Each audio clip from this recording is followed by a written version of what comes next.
Weather manipulation. A steep rise in discussing these subjects has prevailed across all of social media and beyond. Even Biden, the sitting president, addressed the public claiming its ridiculousness. I'm not telling you what you should believe. Each have to come to their own conclusions. I do believe we should at least inform ourselves of the possibility. And if this is occurring, how? Is this hidden technology? I've seen some declare that witchcraft is involved. So let's take a look together at information that I have gathered, and each of us come to our own conclusions. Man is on a quest to play God, to control the weather and use it as a weapon. Lightning, torrential rains, hurricanes, targeted at the enemy. The ultimate war is if you never have to fire a round and nobody ever knew you launched the fight. Is it possible there have already been attacks using weather weapons? Some people believe that Katrina was weather warfare at its most potent. But how do we get from understanding extreme weather to making it do our bidding? Earthquakes, tidal waves, those become the future of warfare. This series investigates how the impossible is becoming possible and what it might mean in the future. If an enemy could change the jet stream over North America, it could plunge North America into an ice age. Triggering lightning, aiming the bolt, and doing it secretly. Some of the theory dates back 100 years to legendary electrical inventor Nikola Tesla. Nikola Tesla can probably be regarded as the founding father of directed energy weapons, and as such may have laid the foundations for all sorts of weather modification and weather warfare strategies. Nikola Tesla was an eccentric genius and was widely seen as the great rival to Thomas Edison. Around 1891, Tesla invented the type of towering transformer coils still in use today to generate high-voltage currents for studying electricity. It was Tesla who developed alternating current, the electrical current that we use to power our homes and appliances. It was also Tesla who put man on his quest to control the weather. He developed a chilling theory for controlling the weather using extremely low-frequency waves, or ELF waves. If you've been to a rock concert and felt the low-frequency vibrations of the music pounding from the speakers, ELF waves are similar to that. Tesla theorized that if ELF waves could be beamed into the ionosphere, in the upper reaches of the atmosphere, man could change the course of weather. The ELF waves would create heat, altering the molecular structure of the ionosphere, pushing it out into space. When you heat a certain region of the ionosphere, it literally pushes it up and creates what would look like a column of space, and the lower atmosphere then rushes in to fill that space, and as it does, it changes the flow of jet streams within the region, pressure systems, and in that respect, it could manipulate weather. What this means is the heated ionosphere acts like a giant dam, rerouting the path of the jet stream. The jet stream flows between 6 and 9 miles above the Earth's surface and reaches speeds up to 300 miles per hour. The jet stream is a focused, high-velocity rope of air that moves billions of gallons of water around our world, like a giant river at 50, 60,000 feet up. It moves all the water around our world for rain, for storms. This is the lifeblood of planet Earth. Could Tesla's theories help create a new generation of covert weather weapons? It was the Russians that were creating this signal. Perhaps it's already here.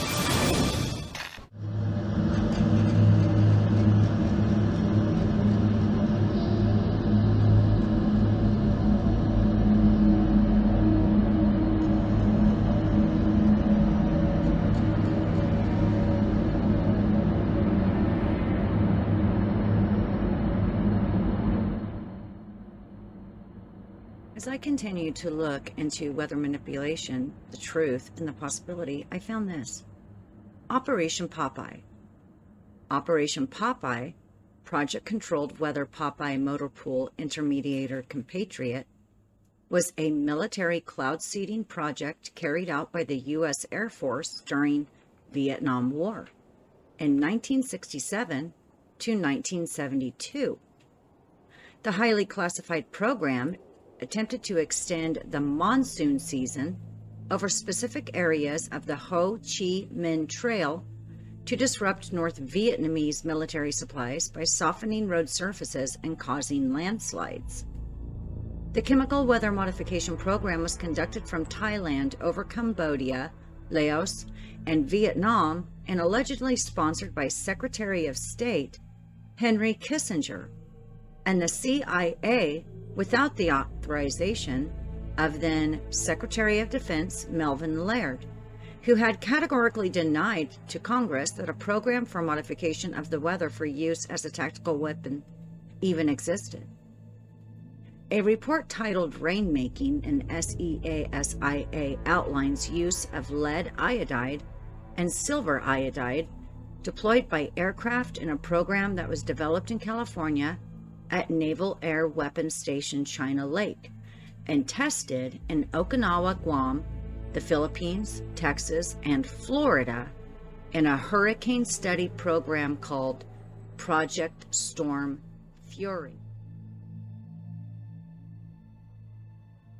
July 1st, 1996, quote, "Weather as a force multiplier, owning the weather in 2025. Abstract, in 2025, U.S. aerospace forces can own the weather by capitalizing on emerging technologies and focusing development of those technologies to warfighting applications. Such a capability offers the warfighter tools to shape the battle space in ways never before possible. It provides opportunities to impact operations across the full spectrum of conflict and is pertinent to all possible futures. The purpose of this paper is to outline a strategy for the use of a future weather modification system to achieve military objectives, rather than to provide a detailed technical roadmap. A high-risk, high-reward endeavor, weather modification offers a dilemma not unlike the splitting of the atom. While some segments of society will always be reluctant to examine controversial issues such as weather modification, the tremendous military capabilities that could result from this field are ignored at our own peril, from enhancing friendly operations or disrupting those of the enemy via small-scale tailoring of natural weather patterns to complete dominance of global communications and counterspace control. Weather modification offers the warfighter a wide range of possible options to defeat or coerce an adversary. Some of the potential capabilities a weather modification system could provide to a warfighting commander-in-chief CINC are listed in Table 1. Technology advancements in 5 major areas are necessary for an integrated weather modification capability.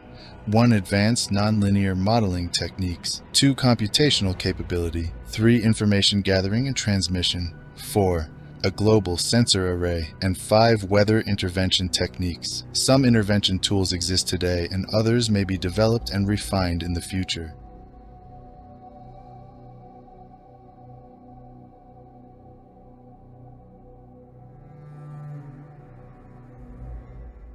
I'm not saying that the government created Hurricane Helene. What I am saying is that the government has been manipulating the weather since 1947. What first caught my attention with Helene was the shift in the storm's projected path. One day it looked like it would hit my town. The next day it had shifted east. I then noticed an odd flight path of NOAA 42, the aircraft being flown, a Lockheed Martin Orion P-3. This prompted me to look at previous uses for the P-3, where I discovered that they were used in the 1960s to manipulate Hurricane Camille in a, quote, weather war on Cuba. Now I know this sounds out there, but as we begin to see more and more the terrible things our government has done in the past, is it really so far-fetched? Here are the projections from the 23rd of September. A large spread traveling the Alabama-Georgia line and ending up in Illinois. On the 24th, projections shift slightly east and the storm is projected to finish in Indiana. On the morning of the 25th, the path shifts back west and shows to be finishing in western Kentucky. That evening, a P-3 conducts a 6-hour operation inside the developing storm. The next morning, on the 26th, the path shows to have shifted slightly east again, now finishing in northwestern evening of the 26th, the same P-3 conducts operations throughout Hurricane Helene as it makes landfall, and the storm's actual path shifts further east, finishing in northeastern Tennessee. What would the government's motivations possibly be to modify a storm? That I don't know. But I do believe that if we can maintain our republic long enough, time will eventually tell. You know, they were talking about climate change yesterday, and now we're learning that scientists and researchers are looking at how to change the weather on purpose. That's right. Lasers now could one day manipulate rain and lightning. Another example is the array of technologies, often referred to collectively as geoengineering, that potentially could help reverse the warming effects of global climate change. One that has gained my personal attention is stratospheric aerosol injection, or SAI, a method of seeding the stratosphere with particles that can help reflect the sun's heat in much the same way that volcanic eruptions do. On the geopolitical side, the technology's potential to alter weather patterns and benefit certain regions of the world at the expense of other regions could trigger sharp opposition by some nations. Yet the general public has no idea the extent of weather modification that takes place not only by the United States government, but governments worldwide. Let us first define weather modification, which is, on a basic level, the act of intentionally manipulating or altering the weather. Historically, the most common form of weather modification has been cloud seeding, which can serve the purpose of increasing the water supply and presents in the form of rain or snow. On the flip side, a goal of weather modification could be prevention instead of production, preventing hurricanes or storms from happening. And you just wouldn't believe how long folks have been trying to influence the weather. That being said, we're going to fast forward past the rain dances and go straight to early instances documented in newspapers.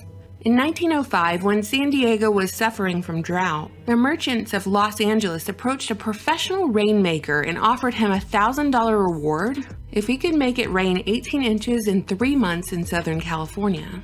The rainmaker took him up on the bet, and he concocted a secret mix of 23 chemicals in large evaporating tanks. And he built rain towers to bring on the downpour. Curiously enough, it rained when the rainmaker said it would, and in fact, he did such a good job that he caused flash floods, resulting in millions of dollars in damages.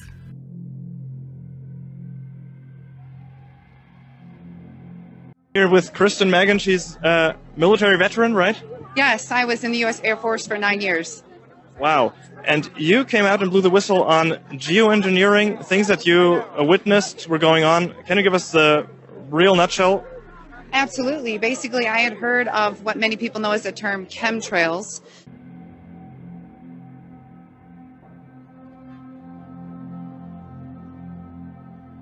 Jerry. Perlin Jerry is the author of The Uterine Crisis, one of the first books to link environmental toxins with the staggering rate of women's reproductive illnesses. In 2006, she was chair of Maine's first global warming conference. She has written for E!, the environmental magazine, and London's The Ecologist. We have two different kinds of trails in the sky right now.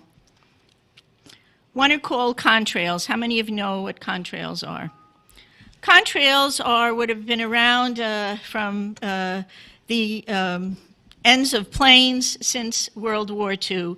These are very, very short exhaust trails that usually evaporate within a few minutes. You just look up at the sky and you'll just see a jet, sometimes with 4 trails, but it evaporates pretty quickly. How many of you know what chemtrails are? The military and some commercial planes are spraying us with what are called chemtrails. I want you to look at the, and oftentimes before there's a weather front, there are heavy assaults from these planes just before a weather front is changed and comes in. The Air Force is on record as saying, quote, they want to control the weather by 2025, and we are not talking about just seeding the clouds for rain. Weather modification means, quote, any activity performed with the intention of producing artificial changes in the composition, behavior, or dynamics of the atmosphere, unquote. And as of April this year, there are more than 150 different weather modification programs around the world. Since about 2000, the Department of Defense and the Department of Energy have been spraying the entire United States sky with a toxic brew of chemicals and other biologic agents. And I worked in a job called bioenvironmental engineering, and I thought that was insane. And why would we do something like that? Modify the weather by using hazardous materials in our atmosphere? So, and actually the process of trying to debunk it or disprove it, I realized it was actually coming right out of my office, as I was one of the people that was approving the chemicals. And it really shook the core of my oath. And I did a lot of sampling, a lot of investigation, and I blew the whistle and I got out. And I've now used my credentials, my oath, and my powers for good to help people understand it's very real. It's now openly admitted. There are multiple forms of weather modification. I specifically found the one of stratospheric aerosol injection. Stratospheric aerosol injection, SAI, is a proposed method of solar geoengineering that aims to reduce the effects of global warming by reflecting sunlight. How it works. SAI involves injecting sulfur dioxide, SO2, into the stratosphere to create sulfate aerosols that mimic the cooling effect of volcanic eruptions. Benefits. SAI could temporarily reduce the impacts of global warming. Factors to consider. Injection altitude. Injecting aerosols at a higher altitude is more expensive, but more efficient because the aerosols last longer. Injecting at a lower altitude causes more water vapor to enter the atmosphere, which increases the greenhouse effect. Injection location. Optimizing injection latitude and longitude can increase the lifetime of particles in the stratosphere. Climate impacts. SAI could alter the global hydrologic cycle, potentially decreasing global mean precipitation. However, the magnitude of precipitation changes is highly dependent on the magnitude of temperature change. Vulnerability to space weather. SAI is highly vulnerable to extreme space weather events. Widespread electrical damage from a space weather event could make SAI redeployment infeasible. So from what I just read, it sounds like they could either, in theory, increase the amount of precipitation or decrease it. And collectively around the globe, we have to understand that it is now being admitted because they're saying it's combating climate change. Well, the climate change we need to be worried about is man-made climate engineering, also known as geoengineering. Why? You can ban it anywhere. We've had states in the United States ban it, and that is great to get the ball rolling. But people really need to wake up to it, irrespective of any political party. It's not okay. And you're seeing a huge increase in neurodegenerative issues like Alzheimer's. It's really difficult for people with respiratory issues and asthma. And people are wondering why they have allergies 24/7, 365. And I liked what you said about that climate change or the change we experience in weather. Often we can't disconnect that from these geoengineering activities. Do you want to say something more about that? I mean, how do we feel that? Is there proof or so that is definitely coming from that? Yes, there are places that openly admitted it. Remember Dubai? Is it going to rain in Dubai today? Just so I know. I have to drive back from Abu Dhabi to Dubai. No. It's not raining. It's a sunny day. The UAE government invested more than $20 million in research to start a process called cloud seeding. The UAE performs around 1,000 hours of cloud seeding a year, and it's all controlled by this building in the National Center of Meteorology in Abu Dhabi, where they track the whole process. We met with a cloud seeding expert to explain how the seeding process works. We wait the forecast. When we have a good chance for a cloud, we send the aircraft to that location. It go under the cloud. In the first stage of the cloud, there is good updraft at that time, start to release all the salt, and with the good updraft, of course, it will go inside the cloud. The droplets will become bigger and start to rain. The center manufactures a salt substance that helps enhance rainfall. They put them in what they call flares. And then when people got upset, they retracted it, but the can was already opened. And the issue is I know this sounds silly, but when you watch movies with time change, they say if you do something and something changes, it changes the ripple throughout time. If you are modifying the weather, you are messing with Mother Nature. And meteorology is a very, very thorough study. And I do know a lot of it because of my profession of plotting hazards. But it does not make sense when you are altering nature where things are not naturally supposed to occur. We had massive flooding in California, and we have a system called HARP that is in the United States. And the same people who demonized me 5-10 years ago are now going, wow, because they're finding it's openly admitted in all of our U.S. documents. The U.S. is absolutely not the only country doing it. At this point, in my opinion, weather manipulation is proven, or the possibility, the actual reality that it can be done is indeed proven. How many proofs and evidences do we need before we believe reality? Government entities, historical sciences, and global entities openly discuss it. But what about the witchcraft element? I've seen this discussed a lot on social media as another present force in weather modification. Where would this even come into place? Ancient cultures used to do native tribal dances to pray for rain, to bring areas that were very dry and have good rainfall. A lot of different theories about, what's exactly happening. I think we can all agree that it's not normal weather patterns. Areas are getting hit that usually would not be hit with this type of weather.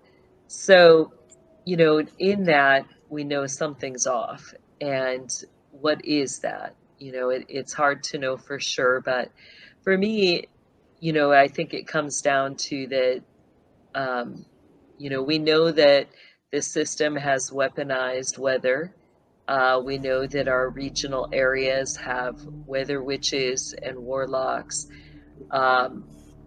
Whether it's, something coming down through the military, good or bad, or whether it's, weather witches causing havoc. Either way, we know something is being stirred up. I went to Google and entered ancient weather witchcraft, and this is what popped up. Since ancient times around the world, the ability to control elements, including the raising of storms and causing rain, has been attributed to magicians, shamans, sorcerers, and witches. As early as 700 AD, the Catholic Church prosecuted sorcerers for causing storms. Weather manipulation through magic is not a new practice.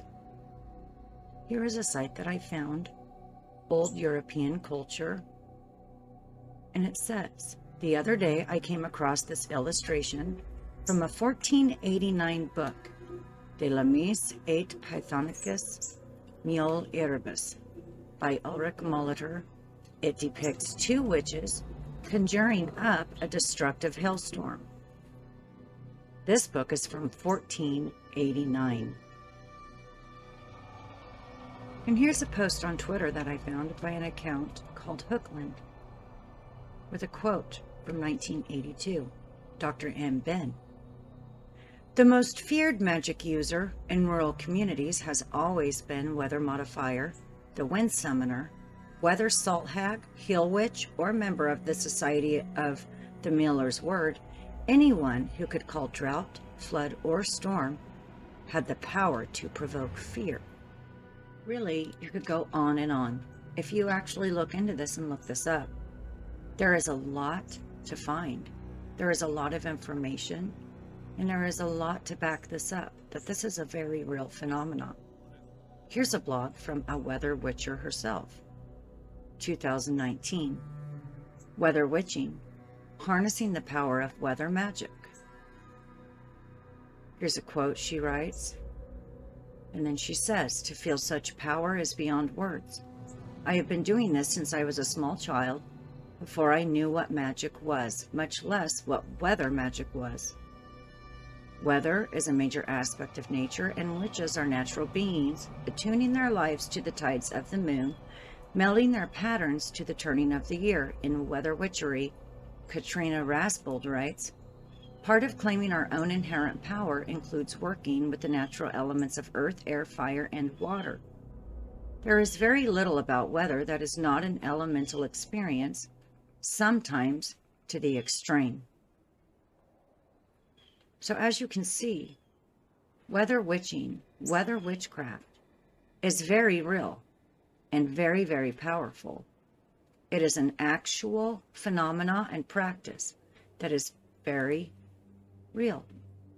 In conclusion, I think we can all agree that weather is being manipulated without any doubt. I believe we have a responsibility for each other as mankind to find out all that is being utilized. If it is being utilized against us, by whom and why? I myself am a believer in the power of Jesus Christ the Messiah and the living Word. For those that share in this belief and are watching, I believe it is our responsibility to come together in prayer and intercede against any and all witchcraft that may be being utilized in every weather catastrophe that is brought to our attention. To organize together in prayer and cover all others in protection by praying the kingdom of heaven into action. To all whom do not share in this belief, I am not asking you to. I am simply asking to be aware and of sound mind, to have the courage to face our realities around us, to ask questions, and to seek out the answers. May the Lord bless and keep you all, in Jesus' name.